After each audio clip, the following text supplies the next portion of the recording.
baik tu dia jadi beratahu radio Fiji बहुत radio Fiji रोज सुनता हूँ रेडियो फीजी 2 देश की धड़कन. Yanavanaka, Fiji. In this bulletin, FICA raids SDLP office. Pandemic delays FMPF contributions. And real estate agents struggle with income. From the studios of FBC Suva, Jackie Smith. The Social Democratic Liberal Party headquarters in McGregor Road, Suva, was searched by the Fiji Independent Commission Against Corruption yesterday morning. Party General Secretary Emilian Duituturanga confirms this was in relation to a complaint regarding alleged breaches of the Parliamentary Remuneration Act by SDLP MPs. The search warrant was to obtain information and documentation relating to party membership and registration relating to residential addresses of certain SDLP MPs. Duituturanga adds that she, along with party staff, the two acting vice presidents and party leader Sitiveni Rambuka, cooperated with FICA officers. Rambuka has been requested by SDLP executives to liaise directly with members of parliament affected by the FICA investigation. Close to 1,600 employers have failed to make timely contributions to the Fiji National Provident Fund in the last 2 months. Some have notified the fund of their financial struggles due to the negative effects of COVID-19. Apanisa Wangarandovo reports, while temporary arrangements have been made, the fund has warned it will not tolerate any employers intending to take advantage of the current situation. While the FNPF board has approved a relief package for employers affected by the pandemic, it warns employer contribution remains a statutory obligation. You have to come to us. It's not going to be extended automatically to all those employers. You still have to come to FNPF and then we'll work out the government arrangements. You've got to pay something upfront. You get a relief on the penalty, but then we are giving a bit of time to pay. Seeing one's employer trying to cheat that they will be caught eventually. The ones that are still trying to game the system will still have the backing of the law, will prosecute them, and will take them to the normal course of prosecution. Chief Executive Chauchi Koroi says the FNPF app will be helpful in such situations as members can track their funds. By using this digital platform, you can actually track where their contributions have been deducted to us. So that this is a very powerful tool for members to have. Koroi says compliance is a joint responsibility between the fund and the members, and the app targets to increase compliance. Apenisa Wangardobu, FBC News. The coronavirus crisis has taken a much heavier toll on jobs in Fiji than previously feared.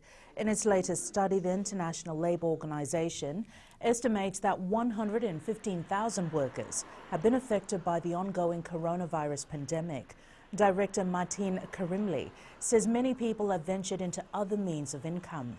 Projections show that the end of unemployment is not in sight, as 140 million job losses worldwide are expected in the second quarter of this year.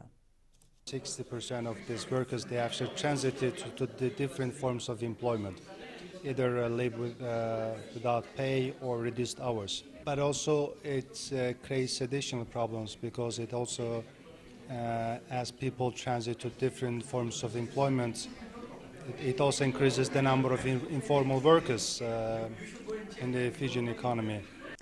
The Vodafone gold mines have been given the green light to construct a new dam that will collect tailings or waste remains from the mining processes.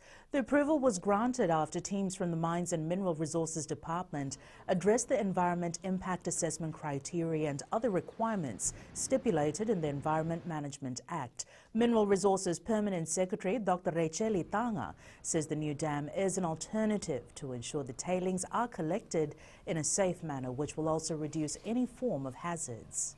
So Vodafone, for all the samples, they are analyzed, and then the reports are made known to the company and also to the communities. The communities, when the team goes out for consultations, we have consultations as well. Sometimes when there are public consultations held by environment, we do provide the information to them.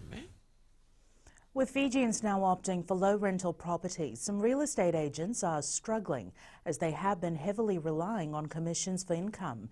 Many high-end rental properties are empty as the tenants have either returned to their home countries or have downgraded to cheaper apartments. Kritika Kumar reports. Bayshore Real Estate Director Arif Khan believes all stakeholders must work together in these trying times. With the lower demands, I think there should be greater collaboration between investors, landlords, and agents, as well as banks, to ensure that we work together and sustain ourselves. For example, Khan also highlighted some property owners may find difficulty to pay their mortgages as Fijians are opting for low-budget houses. You know, with the mortgage payment deferment coming up in 3 months, some of the landlords who hold investment properties may need a deferment because of the fact that some of the tenants have either moved into lower properties, rental properties, or moved to their villages. Economist Dr. Rohit Kishore believes the investors will be cautious given the uncertain economic environment.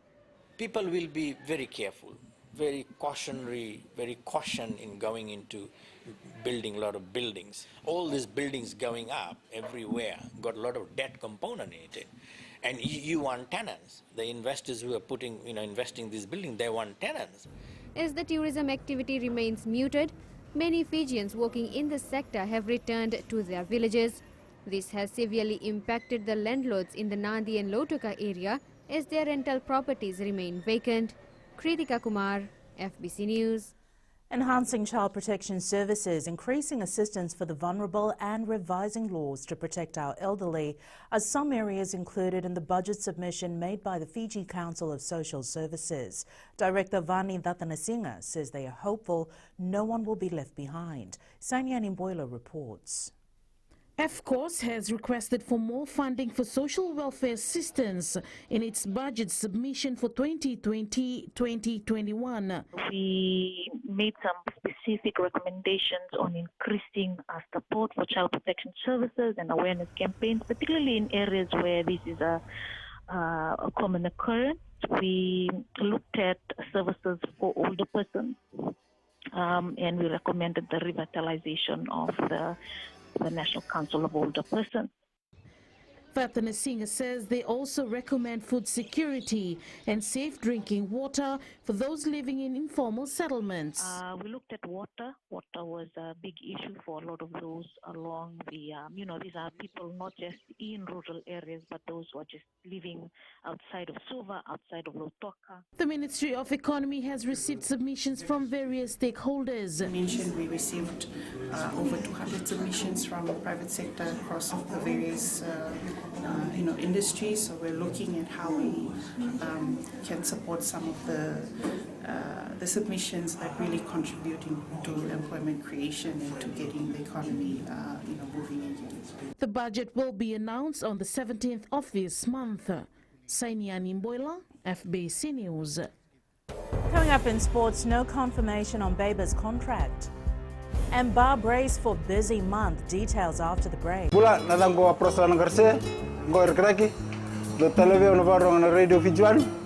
Radio Fiji 1 Nandomo Ibiti. Fiji Sevens coach Gareth Baber is likely to get his contract extended by the Fiji Rugby Union. Chief Executive John O'Connor says while this is likely to happen, there's nothing official at the moment despite a report published by Rugby Pass. While Rugby Pass reports he has signed a new deal with the FRU that will see him mastermind Fiji's Olympic gold medal defence in Tokyo next year, O'Connor says Baber's current contract expires at the end of January 2021 and the FRU board has yet to finalise any decisions. We will be discussing with coach the continuity of his contract until the Olympics, but at the same time we will be discussing plans, what we need to do, discussing the resources that we need to help the team and coach prepare a team that is going to defend the gold medal. A few 15s and 7s national representatives have been named in the Super Rugby Union Women's Extended Squad for the Skipper Cup competition this month. New Sevens recruits, including Silivia Tuisese, Dori Narukete and Winga Aluesi Nakodi, have raised their hands in representing the side. 15 players, including veteran Meremoto Hoka Ada Danzi and Vika Matarungu, are also included in the side. Head coach Tavaita Rawati says this will allow the players to easily transition from sevens into the 15s code. Just learning how to play the 15s game. I know this is just the second year for us, for skipper game and the tournaments. Most of these players are back from, this is their second year playing 15s. It's a lot to take in, and the focus is just making sure they go through that transition easily. The Bar football side has a tough month ahead of them, with 6 matches lined up when the Vodafone Premier League resumes next weekend. With the mid-season transfer window now open, the side is likely to have some changes in its lineup before it closes in 7 days. The Bar side's first match against Navua is scheduled for July 11th. They will meet Lautoka on the 15th, Nasinu on the 18th, Nandi on the 22nd, and Lambasa on the 25th. Head coach Ranil Kumar says they will take on one challenge at a time. We're looking for the first game, so how the players will cope with the first game. So we will take each game at a time. So first we play Navua, so we're going to focus on Navua, then we're going to go step by step.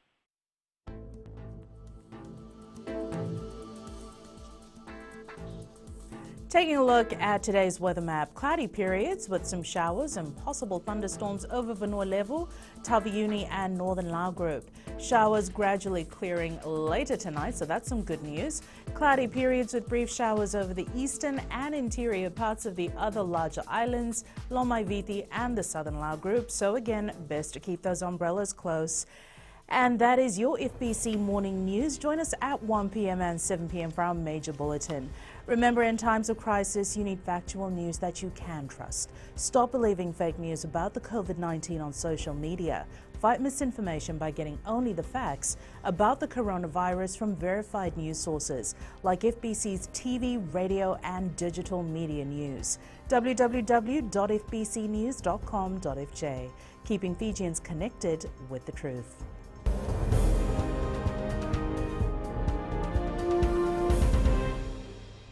Bula, gue minuni mereka-reka untuk teletak di orang 6 FM, namun 2 NSR. Bula FM, number 2 NSR.